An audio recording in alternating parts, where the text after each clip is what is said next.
Question number 4 क्या कह रहा है कि दो नंबर का हमें HCF दिया है जो कि 9 है और इसी नंबर का हमें LCM निकालना है। अब कैसे होगा ये वाला क्वेश्चन। अगर आपको ध्यान हो, मैंने बताया था अगर कोई दो नंबर A और B दिया हो तो उनके बीच में HCF और LCM एक रिलेशन होता है, वही यहाँ यूज़ करेंगे और आंसर आएगा। चलिए यूज़ करते हैं फिर।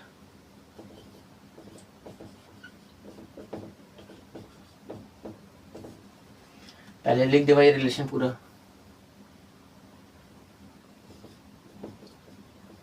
As we know that if A and B are two positive integers लिख लो, then A into B is equal to LCM of A comma B multiplied by HCF of A comma B। अब यहाँ अगर ध्यान से LCM A comma B, इसे A मान लो, इसे B मान लो, या फिर इसे B मान लो, सॉरी इसे A मान लो, इसे B मान लो, कोई दिक्कत नहीं है ना। हम लोग इसे A मान लेते हैं और इसे B। Here let A is equal to 306 and B is equal to 657, then A into B, 306 into 657 is equal to LCM 306 657 HCF।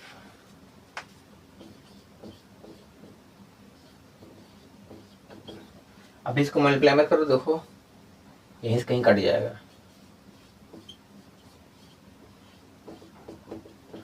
LCM निकालना है हमें।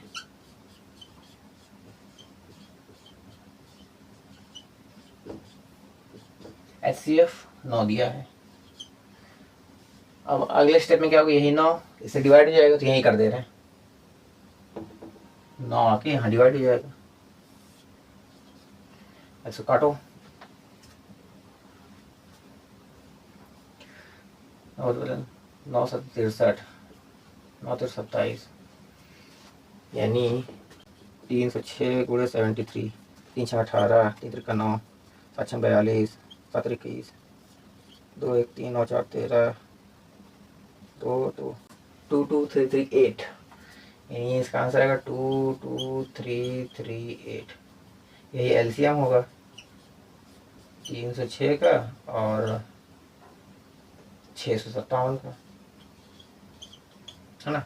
इसको आप ऐसे भी लिख सकते हो, यानी एलसीएम 306 और 657 का कितना आएगा, 2 2 3 3 8।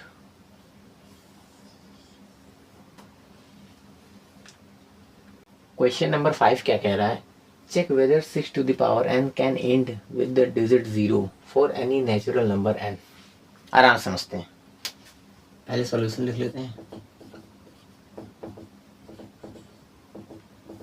आराम से पढ़ते हैं, क्वेश्चन समझ में आएगा। क्या कह रहा है, चेक करना है। क्या चेक करना है भाई, check whether 6 to the power n। अच्छा कुछ चेक करना है इसमें, can end with the digit 0। क्या चेक करना है कि क्या ये 6 to the power n है, इसमें जो एन डिजिट होगा वो 0 हो सकता है क्या। कैसे चेक करेंगे, for any natural number n। अच्छा n के बारे में बता दिए, नेचुरल नंबर है, लिख लेते हैं यहाँ पर, where n is a natural number. अच्छा n नेचुरल नंबर है तो n की पॉसिबल वैल्यू क्या होगी, यही होगा 1 2 3 4 5 प्लस इन्फिनिटी तक जाता जाएगा। हाँ, कह रहा है कि n की ऐसी कौन सी वैल्यू इसमें रख दें कि इसका जो एन डिजिट हो वो 0 हो जाए। मतलब जैसे हम लोग 6 लेते हैं, अगर n की वैल्यू 1 रखते हैं, क्योंकि यहीं से जो स्टार्ट होगा ना 1 से, n की वैल्यू अगर हम लोग 1 लिखे तो आएगा 6, जो हमने n की वैल्यू 1 लिखा।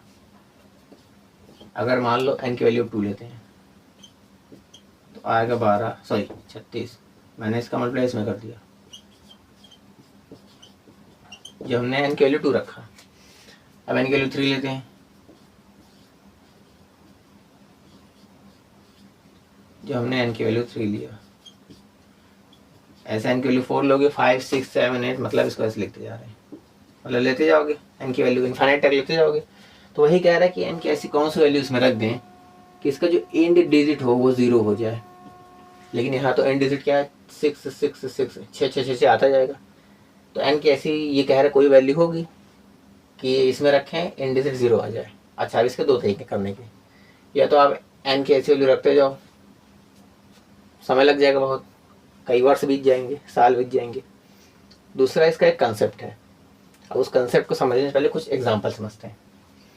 क्या कह रहा है, एंड डिजिट 0 चाहिए, है ना। चलो कोई नंबर लेते हैं जिसका एंड डिजिट 0 है, जैसे 70 है। अब इसका हम लोग पर प्राइम फैक्टर करते हैं, 2 3 6, 2 5 10, 5 7 35, 7 कम 7। एक और नंबर ले लेते हैं, जैसे मान लो 20 ले लिए, 2 1 कम 2 0, 2 5 10, 5 1 कम 5।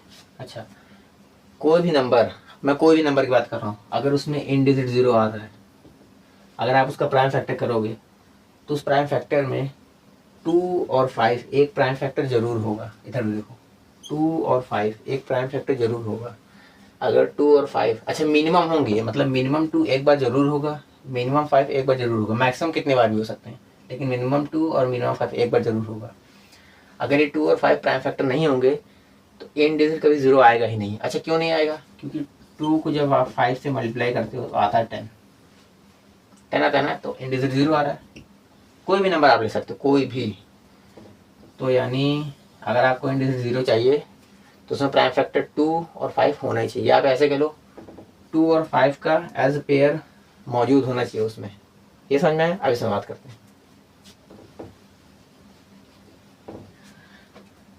ये है ना। अब इसका प्राइम फैक्टर एक बार करो, तो 2 × 3 टू दी पावर n। देखो इसमें 2 तो उपलब्ध है लेकिन 5 उपलब्ध नहीं है। अगर 5 नहीं है तो क्या कभी ये एंड में 0 होगा? नहीं होगा। बस ये लिखना है अब कि इसमें 5 उपलब्ध नहीं है, हमने ये किया, फलाना हफ्ता पूरा है, ठीक है, वही लिखेंगे। अब समझ में आया ना।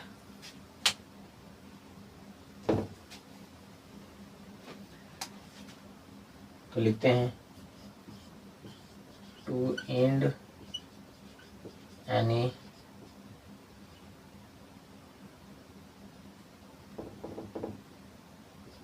Number with digit 0 that number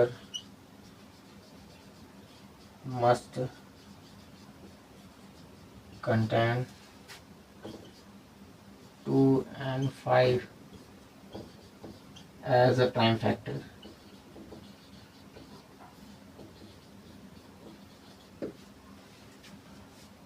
But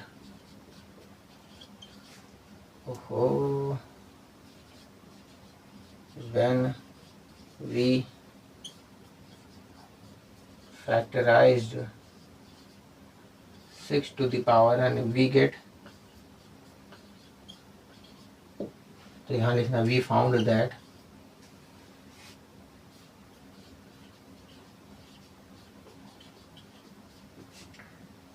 five is not present as a prime factor, as a prime factor.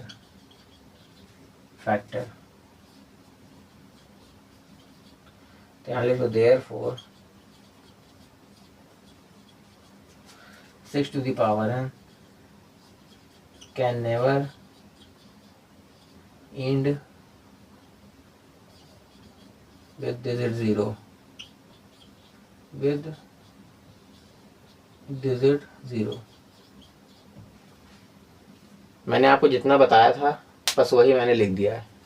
शुरुआत में मैंने क्या लिखा, रीज़न बताया, to end any number with digit 0 that number must contain 2 and 5 as a prime factor.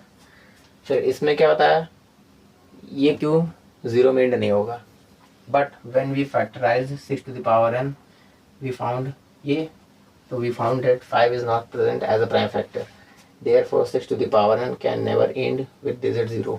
I hope आपको समझ में आया होगा।